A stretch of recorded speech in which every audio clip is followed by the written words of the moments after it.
अस्सलाम वालेकुम। क्वेश्चन और आंसर की इस दूसरी एपिसोड में मैं आपके सवालों के जवाबात के साथ हाजिर हूँ। हमारे एपिसोड मिर्गी यानी एपिलेप्सी से मुतालिक है। ये एक ऐसी बीमारी है जिसके मुतालिक हमारे मुआशरे में अक्सर गलतफहमियाँ पाई जाती हैं।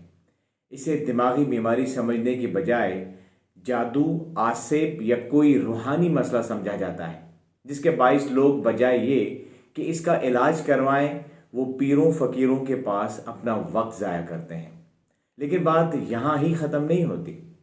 अगर किसी शख्स को मिर्गी की बीमारी का टैग लग जाए तो ऐसे मरीज़ और उनकी फैमिली को माशरती बदनामी और मनफी सोच का सामना भी करना पड़ता है, जिसे हम कल्चरल स्टिग्मा का नाम देते हैं। आइए अब आपके सवालों की तरफ। अनफॉर्चुनेटली सिर्फ 4 लोगों ने ही सवालात भेजे हैं।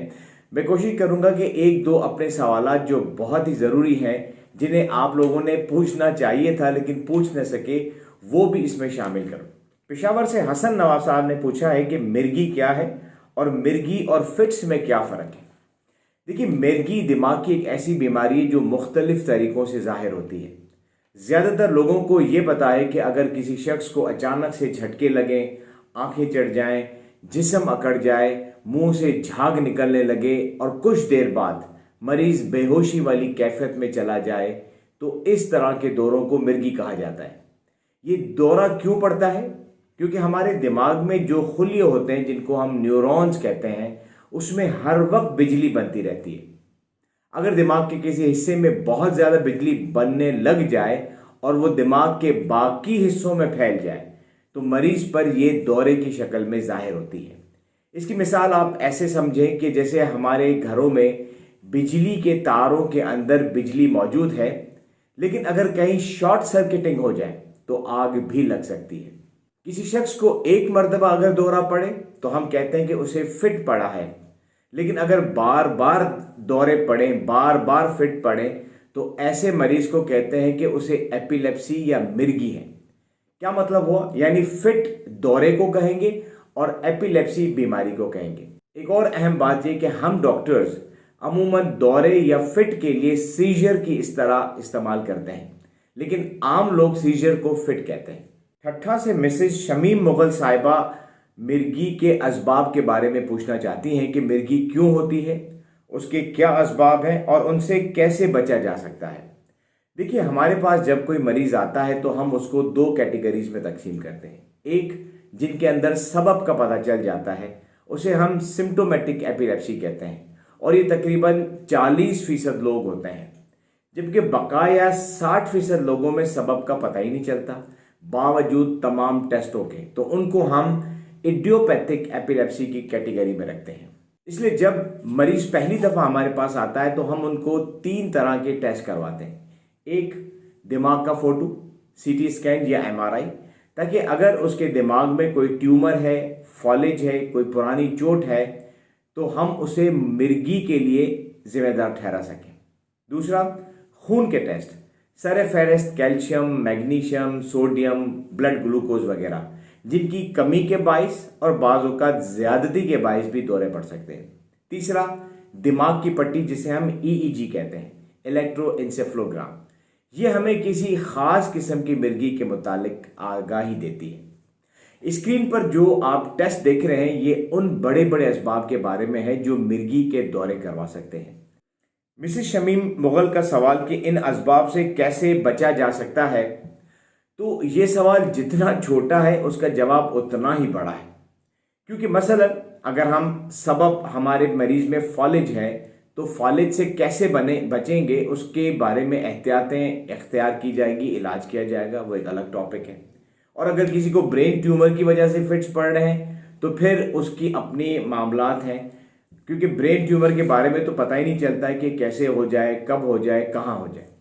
हाँ, मैं यहाँ अपनी तरफ से एक एक्स्ट्रा बात इससे मुतालिक ज़रूर डालूँगा, वो ये कि हम डॉक्टर्स के लिए ये क्यों ज़रूरी है कि हम मरीज़ की कैटेगरी के बारे में ये फैसला करके रखें कि उसकी एपिलेप्सी सिम्प्टोमेटिक है यानी असबाब का पता है, या इडियोपैथिक है यानी असबाब का नहीं पता। क्योंकि अगर मरीज़ के दिमाग में कोई नुक्स नज़र आता है MRI ब्रेन या CT स्कैन ब्रेन में, जैसा कि फॉलेज या पुरानी चोट या ब्रेन ट्यूमर, चाहे उसको हमने निकाल दिया हो, तो ऐसे मरीजों को अमूमन सारी ज़िंदगी मिर्गी की दवाई खानी पड़ती है। मैं फिर बता रहा हूँ, अगर सबब का पता चल गया यानी दिमाग में किसी नुक्स का पता चल गया तो ऐसे मरीजों को सारी ज़िंदगी अमूमन मिर्गी की दवाई खानी पड़ती है।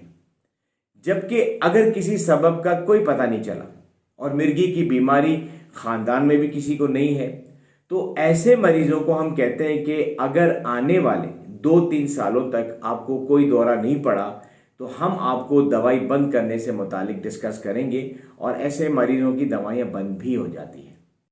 एक सवाल मैं अक्सर मरीजों को जिनको मिर्गी के दौरे पड़ते हैं उनकी फैमिली से पूछता हूँ, और मैं चाहूँगा कि इस अहम सवाल को आप ज़रूर जानें, और वो ये कि जब मरीज़ को बड़ा दौरा पड़ता है, माने वो दौरा जिसमें झटके लगें, आंखें चढ़ जाएं, बेहोशी हो जाए, जिस्म अकड़ जाए, ज़बान कट जाए, अगर ये बड़ा दौरा पड़े आपके मरीज़ को तो फिर आपकी क्या जिम्मेदारी है, उस वक्त में आपने क्या करना है। देखिए, इसमें 2 तरह के काम हैं।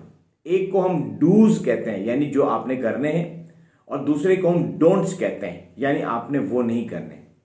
जिनको आपने, जो आपके डूज हैं यानी वो काम जो आपने करने, वो 3 हैं।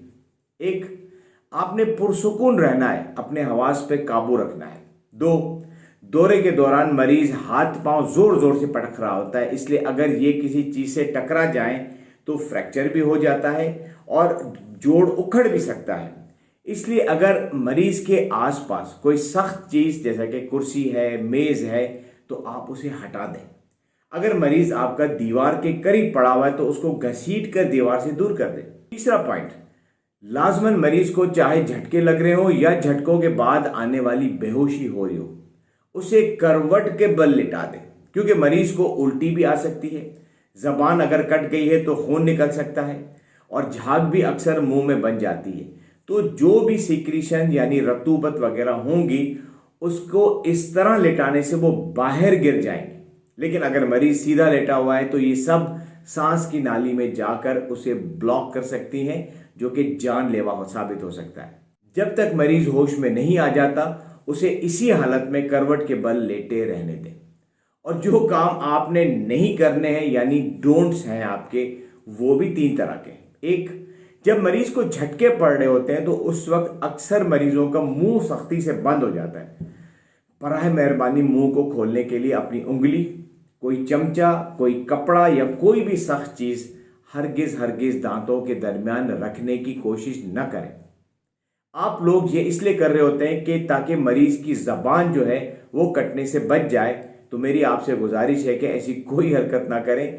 जबान कटती है तो कटने दें, बल्कि जब तक आप कार्रवाई डालेंगे वो जबान कट चुकी होगी।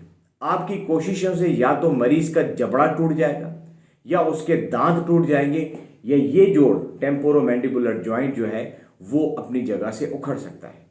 दूसरा डोंट, जब झटके लग रहे हों तो मरीज के हाथ और पांव को पकड़कर झटकों को रोकने की हरगिज कोशिश ना करें, क्योंकि मरीज इतनी तेजी के साथ झटके ले रहा होता है। अगर आपने उनके झटकों को रोकने की कोशिश की तो इस चक्कर में वो इतना पावर से झटके लग रहे होते हैं कि आपको चोट लग सकती है।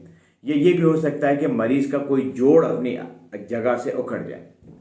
तीसरा डोंट, बराह मेहरबानी जब तक मरीज को होश नहीं आ जाता, वो आपसे बातें नहीं करने लग जाता, उस वक्त तक उसके मुंह में न पानी डालना है, न जमजम डालना है, और ना ही उसे कोई गोली खाने को देनी है। कुछ लोग मुंह में पानी मारते हैं, छींटे मारते हैं, या होश में लाने के लिए थप्पड़े भी मारते हैं। बराए मेहरबानी ऐसा कुछ भी ना करें, क्योंकि आपके इस तरह के किसी काम से मरीज ने होश में नहीं आना, वो अपने टाइम पर ही होश में आएगा। मीरपुर आज़ाद कश्मीर से मदीहा बतूल साहबा ने पूछा है कि ऑटिज्म और मिर्गी में क्या ताल्लुक है। उन्होंने ईईजी टेस्ट के हवाले से भी पूछा है। देखिए, ऑटिज्म रवैये की बीमारी है जो कि अक्सर बच्चों को मुतासिर करती है, जबकि मिर्गी में झटके लगते हैं। और मिर्गी किसी भी उम्र में हो सकती है, चाहे वो 1 दिन का बच्चा हो या 90 साल का बूढ़ा या बूढ़ी हो। बज़ाहिर ये दोनों अलग अलग बीमारियां हैं जिनका ताल्लुक दिमाग से ही है, लेकिन एक लिंक है, वो ये कि तकरीबन 20 से 30% मरीज जिनको ऑटिज्म होता है, यानी बच्चे जिनको ऑटिज्म होता है, ان کو اپنی زندگی کے کسی نہ کسی مرحلے پر ایپیلیپسی ہو سکتی ہے۔ اور جہاں تک EEG کا تعلق ہے تو دیکھیں، آٹزم والے بچوں میں EEG نارمل بھی آ سکتی ہے اور اس میں سلوئنگ بھی آ سکتی ہے، اور اس میں وہ والی ایکٹیویٹی آ سکتی ہے جو کہ مرگی والے مریضوں میں ہم دیکھتے ہیں۔